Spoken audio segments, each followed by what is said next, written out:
suis commerçante depuis peu de temps parce qu'en réalité, avant, j'étais à Paris, j'étais psychothérapeute.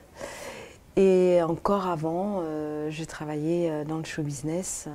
J'étais chargée de production en spectacle vivant et en maison de disques, et également manager. Et pourquoi de la thérapie au commerce? Je vous avoue que des fois, je me le demande moi-même. Quand je suis arrivée à Bordeaux, j'ai voulu faire un break de ce formidable métier de psychothérapeute. Je suis arrivée dans une ville totalement nouvelle et j'avais envie de connaître la ville et ses habitants.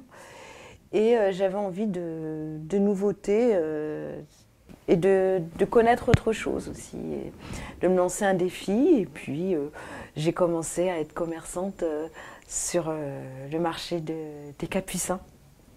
Et je suis arrivée avec ma petite table de 2 mètres. Et j'ai été accueillie formidablement par un univers que je ne connaissais pas, un univers joyeux, généreux, un univers de travailleurs, parce que les gens travaillent beaucoup sur les marchés. Ce sont nos amis les camelots. Un univers difficile aussi, parce qu'il faut se lever très tôt, qu'il pleuve, qu'il vente, qu'il fasse froid, qu'il fasse chaud.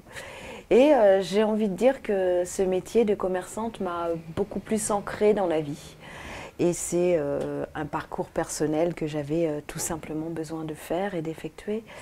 Et parfois, il faut savoir écouter, se mettre en danger, sortir de ses zones de confort, comme j'aime à dire, et aller chercher, aller se chercher dans autre chose, et aller à la rencontre de l'autre aussi, autrement.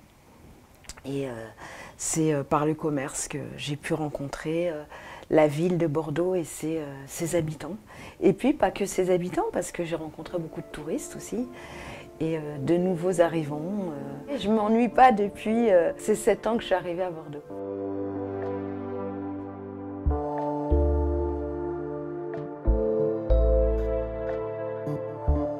Pas toujours facile d'arriver dans une nouvelle ville, de connaître personne, surtout à l'âge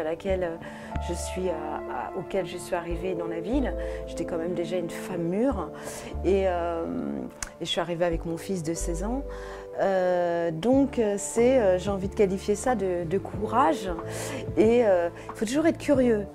Ça anime beaucoup la curiosité, et il faut prendre aussi du recul pour apprendre l'autre, pour connaître la nouveauté, quoi. Et c'est vrai qu'arriver à Bordeaux, c'est une ville avec ses codes, c'est une ville de province, et on a beau dire, ça beau être, même si c'est une grande ville qui a eu beaucoup de succès et qui s'est beaucoup développée, ça reste quand même une ville de province. Et quand on arrive de Paris, qui est la capitale de la France et qui a on va dire, par essence, est très cosmopolite, et qui est cosmopolite de tout, de la culture, de l'humain, du business, de l'environnement, de plein de choses.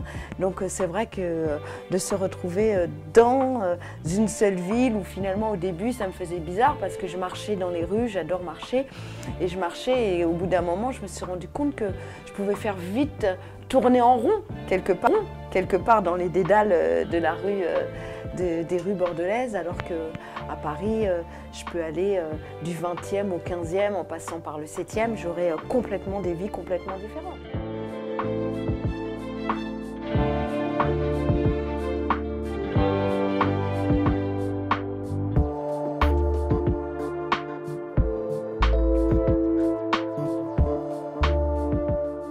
Absolument à dire que j'ai été chaleureusement accueillie par les Bordelais, et notamment par le quartier de Saint-Michel, il y a 7 ans, qui n'a plus, malheureusement, plus rien à voir avec le quartier d'aujourd'hui, mais ça c'est autre chose.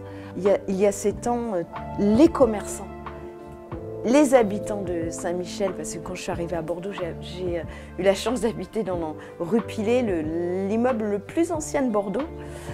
Et donc j'ai vraiment été accueillie par tout un quartier. Et ça, pour moi, c'est quelque chose qui m'a beaucoup qui m'a beaucoup tenue. Ensuite, de travailler au Capucin, donc d'avoir une autre ouverture donc sur Bordeaux, où là j'ai commencé à rencontrer plein de gens qui arrivaient de partout, parce que quand même les Capucins restent la place centrale où il y a le plus d'animation et le plus de rencontres au niveau ethnique, social,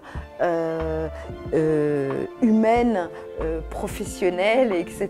C'est quand même assez, c'est un vivier très très intéressant.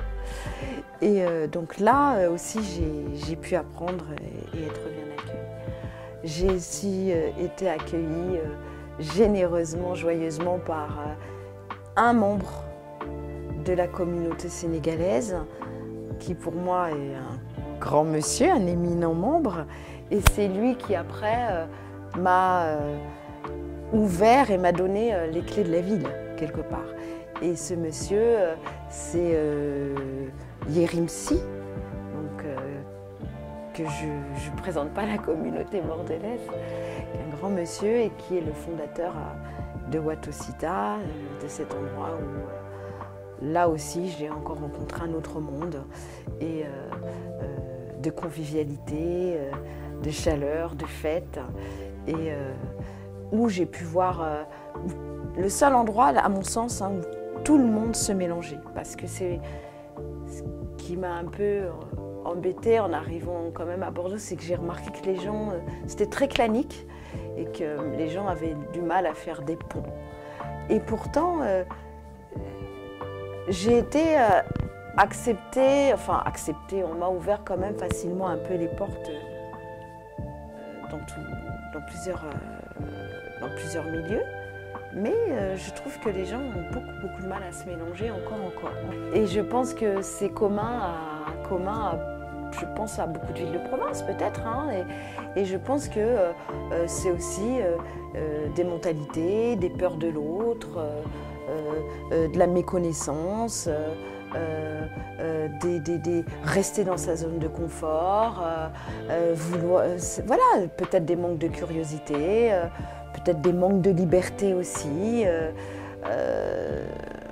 Bon, les gens n'aiment pas toujours se mélanger, c'est comme ça, c'est tout. Et après, je pense qu'on accepte ou on n'accepte pas. Après, on sent... Moi, personnellement, ça m'a un peu atteinte au début, mais maintenant, je m'en soucie guère parce que j'ai réussi à me faire un réseau de quelques amis. Et ces réseaux de quelques amis suffisent à me nourrir. Et puis, à nourrir quand je dis me nourrir, à nourrir mon besoin de contact humain, mon besoin d'échange, de partage, de vie. Parce que la vie, c'est l'échange, le partage, c'est connaître l'autre. Et puis, mieux tu vas te connaître aussi, mieux tu vas connaître l'autre, et c'est l'évolution. Et là, je trouve qu'avec ce qu'on est en train de vivre en ce moment, cette période très très triste de la Covid-19, accentue cette nécessité d'être dans notre humanité et d'être dans le partage. Voilà, parce que paradoxalement, Bordeaux, c'est une ville aussi où les gens aiment faire la fête, où les gens sont aussi joyeux.